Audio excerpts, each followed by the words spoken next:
Assalamualaikum warahmatullahi wabarakatuh. Kami dari kelompok 2 ingin mempresentasikan materi yang berjudul obligasi.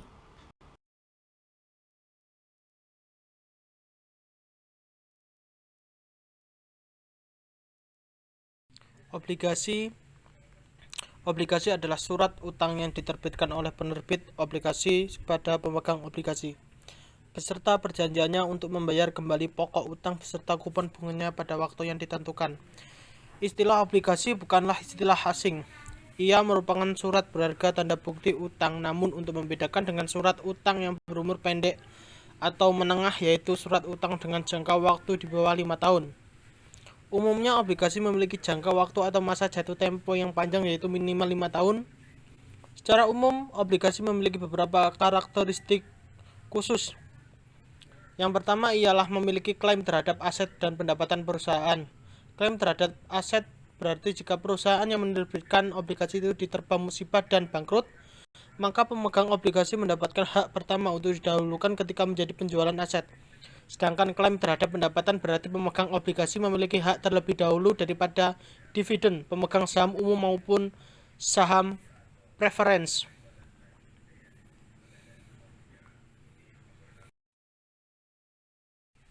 Karakteristik obligasi. Obligasi selalu memiliki nilai atau nilai pari, par value. Nilai nominal ini selalu tertera dalam lembar obligasi. Setiap penerbitan obligasi selalu disertai dengan adanya kupon dengan tingkat suku bunga tertentu. Bunga ini bisa dibayar setiap 3 bulan sekali, 4 bulan sekali, atau 6 bulan sekali. Misalnya, obligasi dengan bunga tetap 10% per tahun jika ditentukan bahwa bunga dibayar 6 bulan sekali. Maka besarnya bunga yang dibagi adalah 5% dari nilai pari.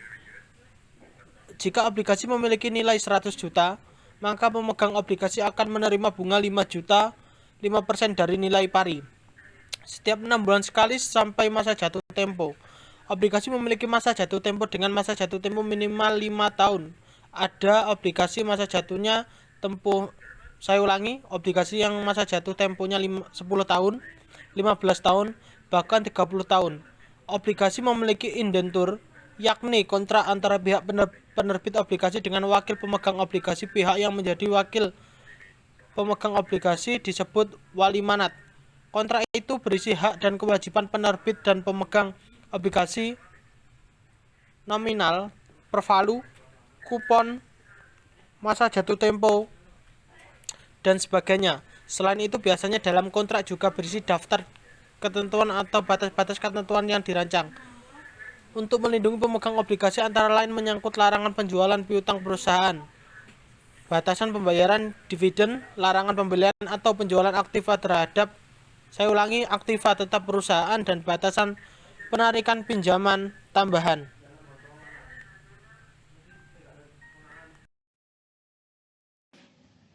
Macam-macam obligasi. Obligasi korporasi. Obligasi korporasi merupakan surat utang yang diterbitkan oleh perusahaan milik negara atau perusahaan swasta. Obligasi pemerintah. Obligasi pemerintah merupakan surat utang yang diterbitkan oleh pemerintah. Di Indonesia, obligasi jenis ini diterbitkan setiap 1 tahun. Obligasi daerah.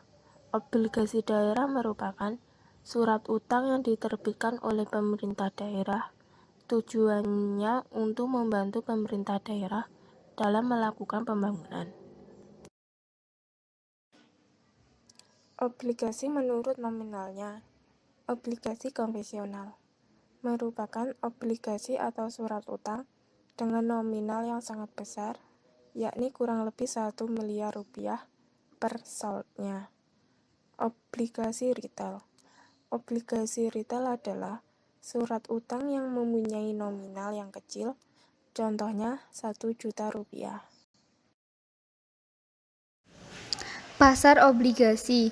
Sebagai suatu efek, obligasi bersifat dapat diperdagangkan.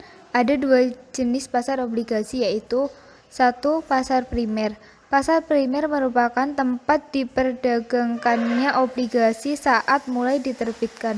Salah satu persyaratan ketentuan pasar modal, obligasi harus dicatatkan di Bursa Efek untuk dapat ditawarkan kepada masyarakat.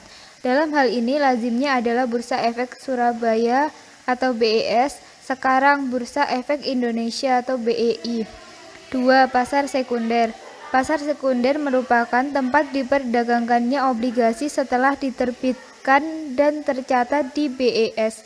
Perdagangan obligasi akan dilakukan di pasar sekunder. Pada saat ini, perdagangan akan dilakukan secara over the counter atau OTC. Artinya tidak ada tempat perdagangan secara fisik.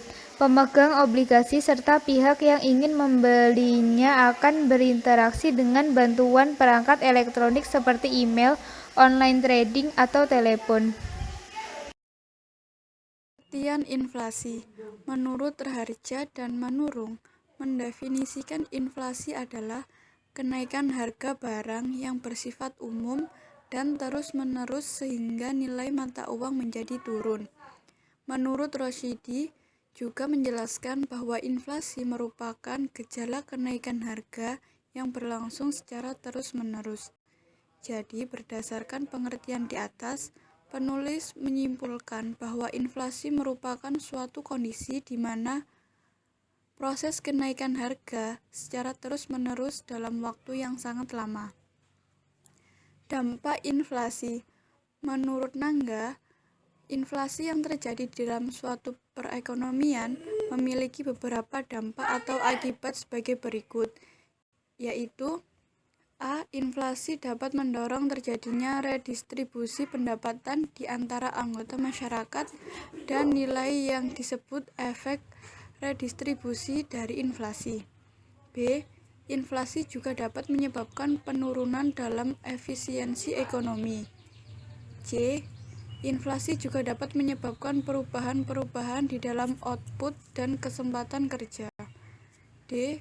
Inflasi dapat menciptakan suatu lingkungan yang tidak stabil bagi keputusan ekonomi. Sekian dari kami. Wassalamualaikum warahmatullahi wabarakatuh.